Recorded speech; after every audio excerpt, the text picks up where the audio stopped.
Good morning everyone, welcome to knowledge account. আমরা দেখবো 7th July 2024 এর ডেলি কারেন্ট অ্যাফেয়ার্স, তার সাথে সাথে স্ট্র্যাটেজিকে। তোমরা আমাদের monthly current affairs, yearly current affairs এর পিডিএফ আমাদের অ্যাপ থেকে কালেক্ট করতে পারো, ইবুক সেকশন থেকে, অথবা ডেসক্রিপশন বক্সে তোমাদের লিঙ্ক দেওয়া আছে। অ্যাপের লিঙ্কও তোমরা ডেসক্রিপশন বক্সে পেয়ে যাবে, আদারওয়াইজ গুগল প্লে থেকে সার্চ করে নাও নলেজ অ্যাকাউন্ট অফিসিয়াল। তোমাদের রেলওয়ে ফাউন্ডেশনের ব্যাচ, বুলেট ব্যাচ স্টার্ট হচ্ছে 16th জুলাই থেকে। প্রত্যেকটা ক্লাস, প্রত্যেকটা সাবজেক্টের চ্যাপ্টার ওয়াইজ ধরে ধরে এখানে ডিটেলসে আলোচনা, তার সাথে সাথে প্রিভিয়াস ইয়ার কোয়েশ্চেন্স ডিসকাশন চলবে 16 তারিখ থেকে।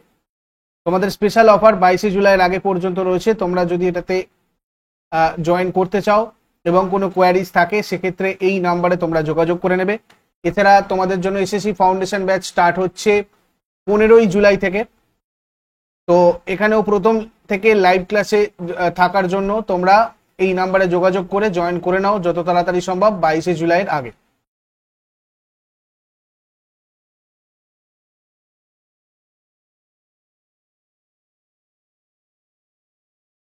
দেখো আজকের first question, IMF AI preparedness index 2024-এ ভারতের স্থান কত? এটা আইএমএফ রিলিজ করে। এআই প্রিপেয়ারনেস ইন্ডেক্স 2024-এ ভারতের স্থান রয়েছে 72। প্রথম স্থানে সিঙ্গাপুর আছে, মানে এআই এর জন্য কে কতটা তৈরি আর কি, তার উপর ভিত্তি করে ইন্ডেক্স। ইন্টারন্যাশনাল মনিটারি ফান্ড এটাকে রিলিজ করে। তো এক্ষেত্রে একটা ড্যাশবোর্ড আমি তোমাদের এখানে দেখিয়েছি। দেখো সিঙ্গাপুর ফার্স্টে রয়েছে, সেকেন্ড পজিশনে ডেনমার্ক, থার্ড পজিশনে ইউনাইটেড স্টেটস, তারপর নেদারল্যান্ড এবং এস্টোনিয়া রয়েছে। তারপরে ইন্টারন্যাশনাল টয় ফেয়ার কোথায় শুরু হয়েছে? ইন্টারন্যাশনাল টয় ফেয়ার দিল্লিতে শুরু হয়েছে। দিল্লির প্রগতি ময়দানে এই মেলাটা আয়োজিত হবে। 6 জুলাই থেকে স্টার্ট হয়েছে আর 4 দিন ধরে এটা চলবে। 4 দিনের আন্তর্জাতিক খেলনা মেলায় মার্কিন যুক্তরাষ্ট্র, জার্মানি এবং অন্যান্য দেশের 300-টেরও বেশি দেশীয় কোম্পানি আর 100টারও বেশি বিদেশি ক্রেতা এখানে অংশগ্রহণ করবে। তারপরে ভারতের প্রধান কয়লা উৎপাদনকারী রাজ্য কোনটা?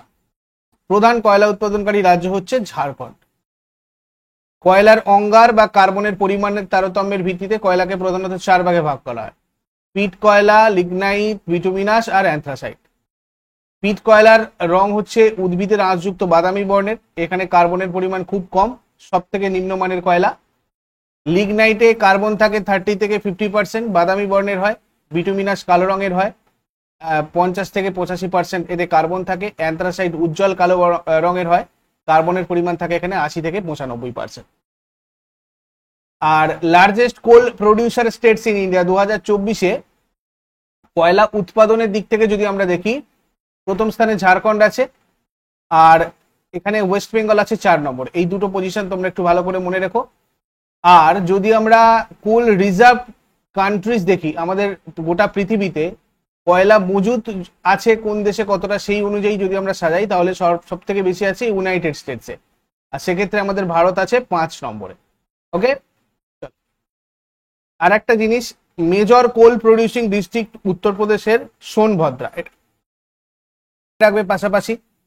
তারপরে কোন দেশ আজম ই ইস্তেখান নামে একটা নতুন মিলিটারি অনুশীলন শুরু করেছে? আজম ই ইস্তেখান, এটা শুরু করেছে পাকিস্তান। শেহবাজ শরীফ পাকিস্তানের 23তম প্রধানমন্ত্রী। রাজধানী ইসলামাবাদ। অফিসিয়াল ল্যাঙ্গুয়েজ উর্দু, ইংরাজি পাকিস্তানের। রাষ্ট্রপতি আসিফ আলী জারদারি 14তম রাষ্ট্রপতি। মুদ্রা পাকিস্তানি রুপি। জাতীয় খেলা হকি। সর্বোচ্চ শিখর কেটু। দীর্ঘতম নদী ইন্দাস মানে সিন্ধু। সংসদ ন্যাশনাল অ্যাসেম্বলি আর ন্যাশনাল অ্যান্থেম কোয়ামি তারানা। কে Austrian Grand Prix Formula 1 championship 2024-এর শিরোপা জিতেছে? Austrian Grand Prix Formula 1 championship 2024 জিতেছে জর্জ রাসেল। এই George Russell British motor sports racing driver. দ্বিতীয় স্থান দখল করেছে Australian motor sports racing driver Oscar Piastri. তৃতীয় স্থান দখল করেছে Spanish motor sports racing driver Carlos Sainz junior. তারপরে ইন্টারন্যাশনাল স্পেস স্টেশনকে ধ্বংস করতে কোন কোম্পানিকে নিয়োগ করেছে নাসা? ইন্টারন্যাশনাল স্পেস স্টেশনকে ধ্বংস করতে নিয়োগ করেছে তোমার স্পেস এক্স কে। 1998 সালে যাত্রা করে আন্তর্জাতিক মহাকাশ স্টেশন। আন্তর্জাতিক মহাকাশ স্টেশনের নেতৃত্বে রয়েছে মার্কিন যুক্তরাষ্ট্র, রাশিয়া, ইউরোপ, কানাডা এবং জাপান, এখানে সহায়ক ভূমিকা পালন করে। এই মহাকাশ স্টেশনের জীবনকাল শেষ হয়ে যাওয়ার পর নিরাপদে পৃথিবীতে নামিয়ে আনতে স্পেসএক্স কে ভাড়া করেছে মার্কিন মহাকাশ গবেষণা সংস্থা নাসা। স্পেসএক্স এই বেসরকারি রকেট মানে 430 টন ওজনের মহাকাশ স্টেশনকে কক্ষপথ থেকে সরিয়ে প্রশান্ত মহাসাগরে ফেলার জন্য বিশেষ যান তৈরি করবে। এই কাজের জন্য 84,30,00,000 চুক্তি করেছে নাসা। মহাকাশ স্টেশনের প্রাথমিক অংশগুলো সচল করা হয় 1998 সালে, আর 2000 সাল থেকে নিয়মিত যাতায়াত এটা শুরু করে। আর 2024 সালের মার্চ পর্যন্ত 22টা দেশের 279 জন ব্যক্তি মহাকাশ স্টেশন পরিদর্শন করেছে এখনো পর্যন্ত। ভূপৃষ্ঠ থেকে 400 কিলোমিটার উপরে অবস্থিত 800 কিলোমিটার উপরে অবস্থিত মহাকাশ স্টেশনটা, এটা 400 কিলোমিটারই হবে, ঠিক আছে। এটা প্রতি 90 মিনিটে পৃথিবীকে একবার প্রদক্ষিণ করে। সম্প্রতি সাংজ্ঞান অ্যাপ লঞ্চ করেছে কে? সাংজ্ঞান অ্যাপ এটা আরপিএফ রিসেন্টলি লঞ্চ করেছে। রেলওয়ে প্রোটেকশন ফোর্স, যার ডিরেক্টর জেনারেল মনোজ যাদব রয়েছেন, এই সাংজ্ঞান অ্যাপটা রিসেন্টলি লঞ্চ করলেন ইনি। Designed and developed by tech team of RPF. RPF এর টেক টিম এটাকে ডিজাইন আর ডেভেলপ করেছে। আর কর্মীদের শিক্ষিত আর তাদেরকে এম্পাওয়ার করাই হচ্ছে এই অ্যাপটার লক্ষ্য আরপিএফ কর্মীদের। নতুন এবং পুরানো উভয় ফৌজদারি আইনের বিধানগুলো বোঝার জন্য ব্যাপক তথ্য প্রদান করা, এটাও এটার লক্ষ্য। এটা 3টে নতুন ফৌজদারি আইন সম্পর্কে গভীরভাবে তথ্য প্রদান করবে। ভারতীয় ন্যায় সংহিতা বিএনএস 2023, ভারতীয় ন্যায় নাগরিক সুরক্ষা সংহিতা বিএনএসএস 2023, আর ভারতীয় সাক্ষ্য অধিনিয়ম বিএসএ 2023। তারপরে কোন দেশের মহিলা ক্রিকেট টিমের হেড কোচ হিসাবে নিযুক্ত হয়েছেন মোহাম্মদ ওয়াসিম? পাকিস্তানের হেড কোচ হিসাবে নিযুক্ত হয়েছেন Mohammad Wasim. Pakistan has announced that Mohammad Wasim, the former Pakistan batter and men's chief selector, will be the new head coach for the women's national team. Royal Challengers Bangalore কাকে batting coach এবং mentor হিসেবে নিযুক্ত করেছে? দীনেশ কার্তিককে। IPL franchise Royal Challengers Bangalore ভারতের প্রাক্তন wicket রক্ষক batsman Dinesh কার্তিককে ব্যাটিং কোচ আর পরামর্শদাতা হিসাবে নিযুক্ত করেছে। এই দীনেশ কার্তিক আইপিএল এ 257টা ম্যাচ খেলেছেন। 5টা franchise Kolkata Knight Riders, Mumbai Indians, Delhi Daredevils, Kings 11 Punjab আর আরসিসি এর প্রতিনিধিত্ব করছেন। ভারতের হয়ে খেলে কার্তিক 94টা ওয়ানডেতে 1752 রান করেছেন এবং 9টা হাফ সেঞ্চুরি করেছেন। তারপরে সম্প্রতি প্রয়াত ভূপিন্দর সিং রাওয়াত কোন ক্ষেত্রের সাথে জড়িত ছিলেন?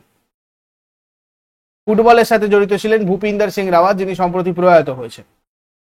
প্রাক্তন ভারতীয় মিডফিল্ডার ভূপিন্দর সিং রাওয়াত, তার গতি এবং ডাকনাম স্কুটারের জন্য তিনি পরিচিত। তাকে স্কুটার বলা হতো। 85 বছর বয়সে মারা গেছেন। মালয়েশিয়ার 1969 মারডেকা কাপ খেলেছিলেন তিনি। মারডেকা কাপ যেটা হয়। আমেরিকার স্বাধীনতা দিবস কবে পালিত হয়? আমেরিকার ইন্ডিপেন্ডেন্স ডে পালন করা হয় 4 জুলাই। আমেরিকার রাষ্ট্রপতি জো বাইডেন, মুদ্রা ডলার, রাজধানী ওয়াশিংটন ডিসি, উপরাষ্ট্রপতি কমলা হ্যারিস। এরপরে আগের দিনের হোমওয়ার্কগুলো সবাই মিলিয়ে নাও। গঙ্গোত্রী মন্দির রয়েছে উত্তরাখণ্ডে, নাগেশ্বর জ্যোতির্লিঙ্গ মন্দির রয়েছে তোমার গুজরাটে। আর আজকে তোমাদের জন্য প্রশ্ন থাকবে, বাদলা সোলার পার্ক কোন রাজ্যে অবস্থিত? কামুঠি আলট্রা সোলার পার্ক কোন রাজ্যে অবস্থিত? এগুলো শেষকালে কমেন্টে জানাও। শর্ট করে আগের দিনের গুলো কুইক রিভাইজ করে নেবো। যারা যারা লাইভে রয়েছে অ্যান্সার করার চেষ্টা করো। 6 জুলাই 2024 এর কোয়েশ্চেন্স। এয়ার ইন্ডিয়া মহারাষ্ট্রের কোথায় দক্ষিণ এশিয়ার বৃহত্তম ফ্লাইট ট্রেনিং স্কুল স্থাপন করতে চলেছে? অমরাবতী। ডিক স্কুপ কোন দেশের প্রধানমন্ত্রী পদে শপথ গ্রহণ করেছেন? নেদারল্যান্ড। এসবিআই জেনারেল ইন্স্যুরেন্সের নতুন এমডি আর সিইও পদে কে নিযুক্ত হয়েছেন? নবীন চন্দ্র ঝা। নিম্নের কে তেলেঙ্গানায় অপারেশন তত্ত্বাবধানে power grid corporation of India limited এর দক্ষিণাঞ্চলীয় ট্রান্সমিশন সিস্টেম 1 এর নতুন চিফ জেনারেল ম্যানেজার পদে নিযুক্ত হয়েছে? অখিলেশ পাঠক। ভারতের বৃহত্তম রসুন উৎপাদনকারী রাজ্য কোনটা? মধ্যপ্রদেশ। যৌথ সামরিক মহড়া মৈত্রী ভারত এবং কোন দেশের মধ্যে আয়োজিত হয়? থাইল্যান্ড। 2014 আইসিসি পুরুষদের টি-20 বিশ্বকাপে কোন খেলোয়াড় smart catch of the match পুরস্কার পেয়েছেন? সূর্য কুমার যাদব। বিশ্বের বৃহত্তম পেস্তা উৎপাদনকারী দেশ কোনটা? ইরান। সম্প্রতি কোন দেশ ইউরোপীয় ইউনিয়ন পরিষদের সভাপতিত্ব গ্রহণ করেছে? হাঙ্গেরি। অনূর্ধ্ব 23 এশিয়ান রেসলিং চ্যাম্পিয়নশিপ 2024-এ ভারত মোট কতগুলো পদক জিতেছে? মোট 8টা পদক জিতেছে। এগুলো ছিল তোমাদের আগের দিনের কোয়েশ্চেন্স। ইউজফুল বলে মনে হলে লাইক করো, বন্ধুদের সাথে শেয়ার করো। যারা নতুন রয়েছে প্রতিদিন সকাল 6টার সময় ডেইলি কারেন্ট অ্যাফেয়ার্স এর আপডেটের জন্য নলেজ অ্যাকাউন্টকে সাবস্ক্রাইব করে বেল আইকন প্রেস করে অলে ক্লিক করে নাও। Thank you so much. Next ক্লাসে আবার সবার সাথে কথা হচ্ছে। Take care, have a great day.